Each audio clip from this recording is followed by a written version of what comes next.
Congress party की राष्ट्रीय प्रवक्ता अमृत सिंह गिल आज आगरा पहुंची थी। शहर कांग्रेस कार्यालय पर उन्होंने पार्टी पदाधिकारियों से मुलाकात की और उसके बाद वो पत्रकारों से भी रूबरू हुई। पत्रकार वार्ता के दौरान महिला रिजर्वेशन बिल पर उन्होंने खुलकर वार्ता की। उन्होंने सबसे पहले महिला रिजर्वेशन बिल को लेकर कांग्रेस के इतिहास को पत्रकारों के सामने रखा। बात वही है जो बहुत वक्त से चली आ रही है कि गोलमाल है भाई, सब गोलमाल है।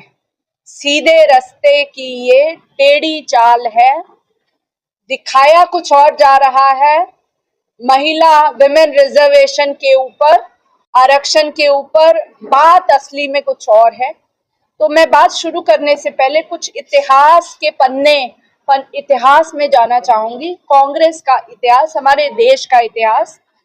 1928 में मोतीलाल नेहरू जी ने वो एक समिति के चेयरमैन थे। उन्होंने 1 वोट 1 सिटीजन 1 वैल्यू का जो प्रस्ताव, जो बिल था, कराची अधिवेशन में सरदार वल्लभ भाई पटेल जी अध्यक्ष थे, तब पास कराया, जिससे हमारे भारत में महिलाओं को यूनिवर्सल एडल्ट फ्रेंचाइज, मतलब एक मूल्य एक वोट का अधिकार मिला और हमें महिलाओं को संघर्ष नहीं करना पड़ा। जैसे कि स्विट्जरलैंड में 1980 में, स्विट्जरलैंड जैसे देश में 1980 में महिलाओं को वोट का अधिकार मिला।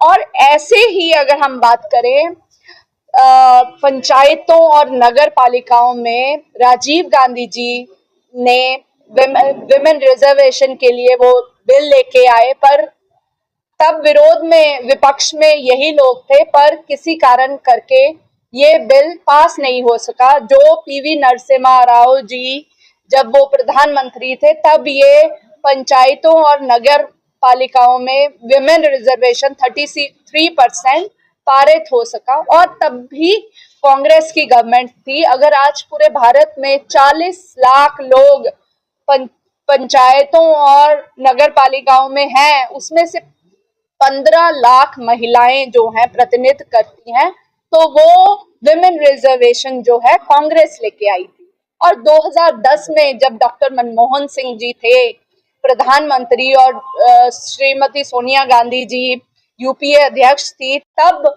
लोकसभा और ये विधानसभाओं में 33% रिजर्वेशन के लिए तब भी राज्यसभा में बिल पारित किया गया था, जिसको लोकसभा में गिरा दिया गया था।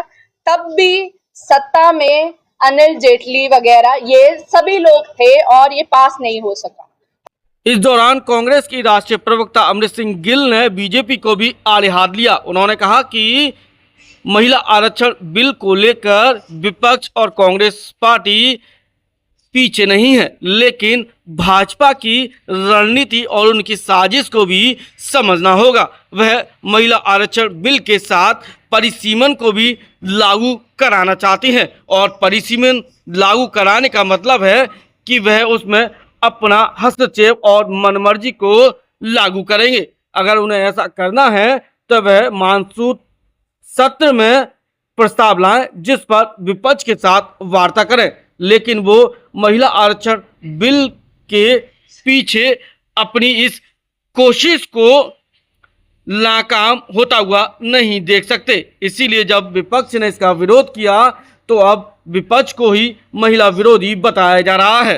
पर अब आज मौजूदा मुद्दे पे बात करते हैं। 2023 में विमेन रिजर्वेशन बिल जो बीजेपी लेके आई, जिसको पूरे विपक्ष ने समर्थन दिया, जिसमें 543 वोट जो लोकसभा की हैं, उसमें 33% रिजर्वेशन का प्रावधान था। और उसमें इन्होंने कहा कि हम 2026 में सेंसस करवाएंगे और उस सेंसस के बाद डिलिमिटेशन करवाएंगे। पर जो अभी 16 अप्रैल को ये लेके आए, तो इसमें इन्होंने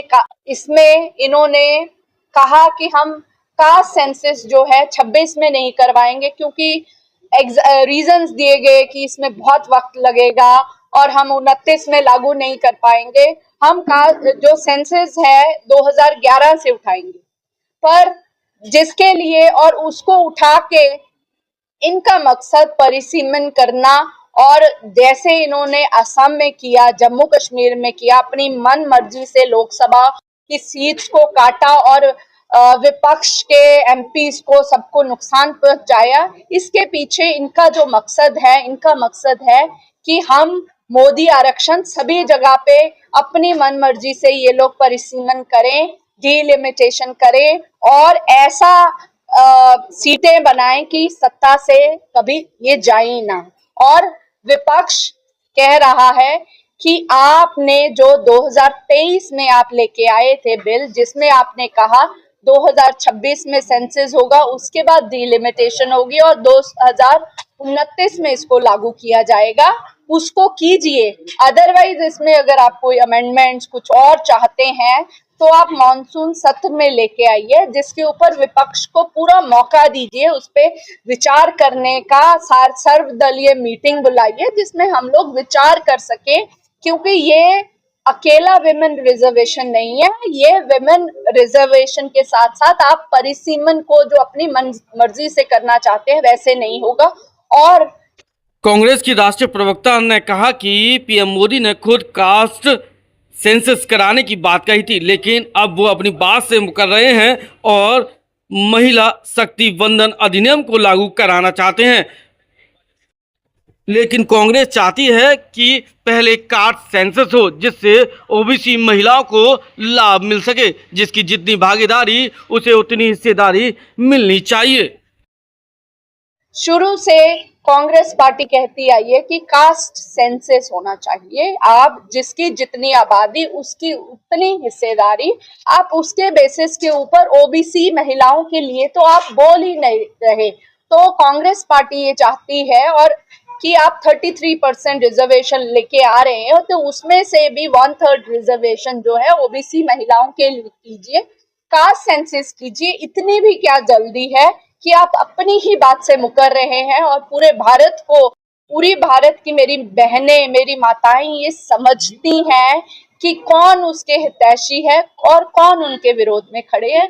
इस तरीके से आप घुमा के अगर कांग्रेस विरोधी बातें फैलाएंगे तो उससे फर्क कोई नहीं पड़ेगा, क्योंकि कांग्रेस, भारतीय राष्ट्रीय कांग्रेस का लंबा इतिहास रहा है कि बिना मांगे महिलाओं को वोट का अधिकार, बिना मांगे पंचायतों में 33% आरक्षण और लोकसभा और विधानसभाओं में भी 33% का प्रपोजल जो कोई पार्टी लेके आई थी वो कांग्रेस थी।